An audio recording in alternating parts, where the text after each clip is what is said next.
Governor గారిని కలవడం జరిగింది. నిన్న మా పార్టీ బృందం, ఎంపీలతో కూడిన పార్టీ బృందం నిన్న ఢిల్లీలో సెంట్రల్ ఎలక్షన్ కమిషన్ను కూడా కలిసి రిప్రజెంటేషన్ ఇవ్వడం జరిగింది. మళ్ళీ అవే అంశాల మీద ఇక్కడ గవర్నర్ గారిని కూడా కలిసి రాష్ట్రంలో దిగజారుతా ఉన్న లా అండ్ ఆర్డర్ సిచ్యువేషన్ మీద మళ్ళీ రిప్రజెంటేషన్ ఇవ్వడం జరిగింది. రాష్ట్రంలో ఏ రకంగా దాడులు జరుగుతాయి, దాడులు జరిగిన తర్వాత ఎన్నికల రోజు, ఎన్నికలు అయిపోయిన తర్వాత జరిగిన ఆ దాడుల్లో ఏ రకంగా చంద్రబాబు నాయుడు గారు దగ్గరుండి పోలీసు వ్యవస్థను దుర్వినియోగం చేస్తూ, ఏ రకంగా తనకు సంబంధించిన వ్యక్తులు ఇంకా పోలీస్ డిపార్ట్మెంట్లోనూ, ఇంకా ఇతరాతర డిపార్ట్మెంట్లలోనూ ఇంకా ఏ రకంగా దగ్గర ఉండి వాళ్ళను ఉపయోగించుకుంటూ ఏ రకంగా దొంగ కేసులు పెట్టే కార్యక్రమం చేస్తూ ఉన్నారనే దాని విషయాల మీద చెప్పడం జరిగింది. ఇదే కోడేల గారి ఇన్సిడెంట్ మీదనే కోడేల అనే ఆయన X speaker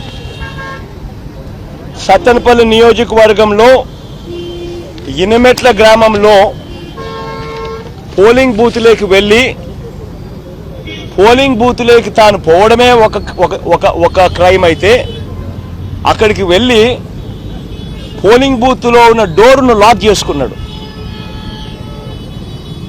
it is recorded. మరి పోలింగ్ బూత్లో పోలింగ్ ఆఫీసర్లు లేరా, పోలింగ్ ఏజెంట్లు లేరా? ఇంతమంది సమక్షంలో ఒక బూత్లోకి ఈయన వెళ్ళిపోయి పోలింగ్ బూత్ డోర్ను లాక్ చేసేసుకొని చొక్కాలు చింపుకోవడం, లాక్ చేసేసుకొని తనంతట దాని చొక్కాలు చింపుకోవడము, ఇవన్నీ వీళ్ళందరి సమక్షంలో జరిగితే ఎందుకు ఆయన మీద కేసులు పెట్టరా? పోలింగ్ బూత్లోకి వెళ్ళి డోర్ లాక్ చేసుకోవడం పనిషబుల్ క్రైమ్ కాదా? కేసు పెట్టదగ్గ క్రైమ్ కాదా? ఒక వ్యక్తి అలా వెళ్ళి చేయొచ్చా? ఒక బూత్లోకి చొరబడి పోలింగ్ బూత్ డోర్ లాక్ చేసేసుకొని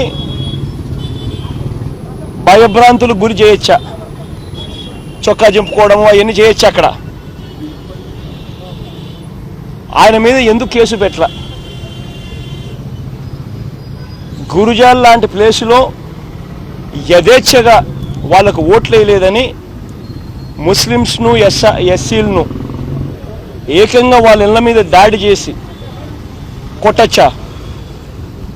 కొట్టినా కేసులు ఎందుకు పెట్టలేదు? ఇలా ప్రతి సందర్భంలోనూ ఎమ్మెల్యే శ్రీవాణి గారిని ఏకంగా రూమ్లో లాక్ చేసేసి ఆవిడను తెలుగుదేశం పార్టీ వాళ్ళు ఆవిడను మ్యాన్ హ్యాండిల్ చేసి ఆవిడను అటాక్ చేసినా కూడా మళ్ళీ పోలీసులు వెళ్ళి ఆవిడను విడిపించుకొని రావాల్సిన పరిస్థితిలోకి వచ్చిన తర్వాత అటువంటి పని జరిగినప్పుడు ఎందుకు వాళ్ళ మీద కేసు పెట్టలేదు?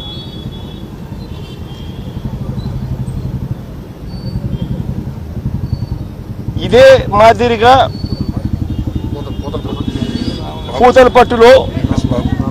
పూతలపట్టులో ఏకంగా candidate, SC candidate, MLA SC candidate, మా తరఫున కంటెస్ట్ చేసిన క్యాండిడేట్ ఎంఎస్ బాబును ఏకంగా తెలుగుదేశం పార్టీ వాళ్ళు ఏకంగా పోలింగ్ రోజు కొట్టారు. కుట్లు పడినాయి, ఏకంగా కుట్లు పడ్డాయి. ఈ రోజు కూడా హాస్పిటల్లో ఉన్నాడు. ఎందుకు కేసు పెట్టలేదు? అసలు ఎక్కడ లా అండ్ ఆర్డర్ ఉంది?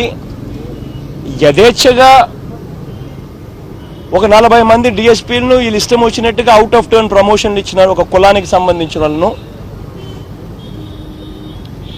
మిగతా వాళ్ళకి ఎవరికి ఇవ్వాల, కేవలం ఒకే కులానికి సంబంధించిన వాళ్ళని చంద్రబాబు నాయుడు గారు. ఇంత ముందు కూడా ఎలక్షన్ కమిషన్ మేము కంప్లైంట్ చేసినాం, అవుట్ ఆఫ్ టర్న్ ప్రమోషన్స్ డిఎస్పీలుగా. ఆ డిఎస్పీలు ఇష్టం వచ్చినట్టుగా వీళ్ళ తొత్తులుగా బిహేవ్ చేస్తూ ఉన్నారు. వీళ్ళకి నచ్చిన వాళ్ళను ఎస్పీలుగాను ఇతరత్ర ప్లేసుల్లోనూ, ఇంపార్టెంట్ ప్లేసుల్లోనూ, లా అండ్ ఆర్డర్లోనూ, ఇంటెలిజెన్స్లోనూ ఇష్టం వచ్చినట్టుగా పోస్టింగ్లు ఇచ్చారు. వీళ్ళందరూ కలిసి ఇవాళ లా అండ్ ఆర్డర్ ఇంత దారుణంగా డిటీరియేట్ అవుతూ ఉంటే అన్యాయంగా కేసులు ఎవరి మీద పెడతా ఉన్నారు? పెట్టాల్సిన వాళ్ళ మీద కేసులు పెట్టకోకుండా బాధితుల మీద కేసులు పెట్టే పరిస్థితిలోకి ఈరోజు ఈ వ్యవస్థ దిగజారిపోయింది. ఇంత దారుణంగా లా అండ్ ఆర్డర్ దిగజారిపోయిన పరిస్థితుల్లో ఇంటర్వ్యూన్ కాండి అని చెప్పి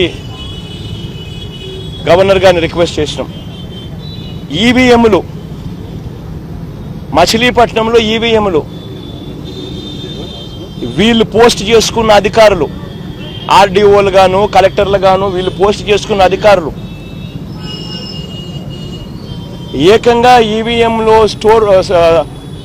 స్ట్రాంగ్ రూముల్లో పెట్టిన ఈవీఎంలను ఏకంగా డోర్లను ఓపెన్ చేసి ఈవీఎంలు బయటికి తీసి ఏ రకంగా చేయగలుగుతారు? There is a procedure for it. ఆ రకంగా స్ట్రాంగ్ రూమ్ డోర్లు ఓపెన్ చేయాలి అని అంటే క్యాండిడేట్లను పిలవాలి, క్యాండిడేట్ల సమక్షంలో జరగాల. ఎందుకు మా క్యాండిడేట్లు పిలవలేదు? ఏ రకంగా మచిలీపట్నంలో డోర్లు ఓపెన్ చేయగలిగినారు స్ట్రాంగ్ రూమ్ డోర్ను? సో అది కూడా గవర్నర్ గారి దృష్టికి తీసుకొచ్చినాం. పారామిలిటరీ ఫోర్సెస్ పెట్టాల్సిందే, స్ట్రెంగ్త్ ఇంక్రీజ్ చేయాల్సిందే, రాష్ట్ర ప్రభుత్వం పరిధిలో నుంచి సెక్యూరిటీని బయటికి తీయాల్సిందే, కేంద్ర ప్రభుత్వం పూర్తిగా కంట్రోల్లోకి తీసుకోవాల్సిందే స్ట్రాంగ్ రూమ్స్ అన్నిటినీ. అక్కడ పెట్టిన సీసీ కెమెరాస్ లైవ్ ఫీడ్ కలెక్టర్ల కార్యాలయానికి కాదు పెట్టాల్సింది, డైరెక్ట్గా election commission, state election CEO, Delhi CEC డైరెక్ట్గా వీళ్ళకే ఆ ఫీడ్ లైవ్ ఫీడ్ పోయేట్టుగా చర్యలు తీసుకోవాలి.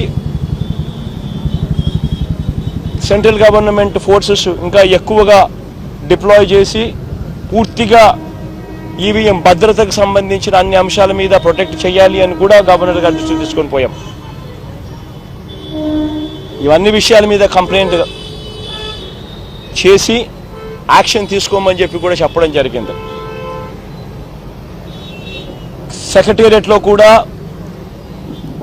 ఇన్స్ట్రక్షన్స్ ఇవ్వండి చీఫ్ సెక్రటరీకి.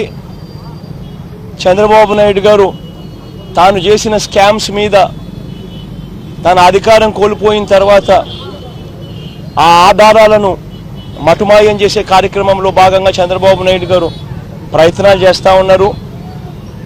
ఇది కాక తనకు సంబంధించిన వాళ్లకు, తనకు సంబంధించిన బెనామీలకు, కాంట్రాక్టర్లకు విచ్చలవిడిగా చెక్కులు వాళ్ళకు మాత్రమే ఇచ్చే కార్యక్రమాలు చేస్తూ ఉన్నారు. ఇవన్నీ కూడా కంట్రోల్ చేయండి.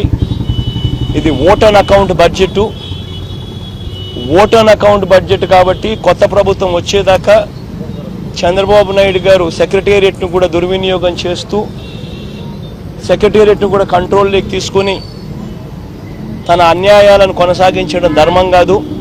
అక్కడ కూడా గట్టిగా మీరు యాక్షన్ తీసుకునే కార్యక్రమాలు చేయండి అని కూడా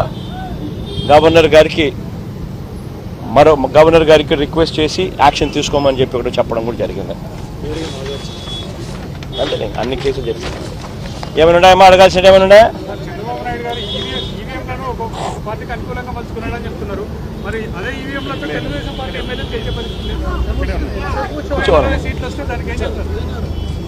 ఒక్క నిమిషం రానిలేమ్మా. అంటే అన్ని కేసులు జరిగింది. ఏమైనా ఉన్నాయా మా అడగాల్సిన ఏమైనా ఉన్నాయా?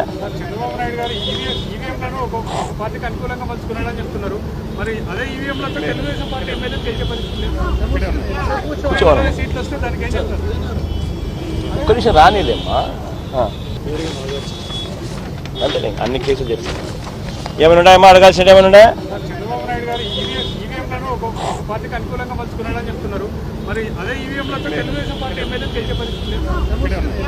ఒక్క మనం ఒక్క నిమిషం రానిలేమ్మా.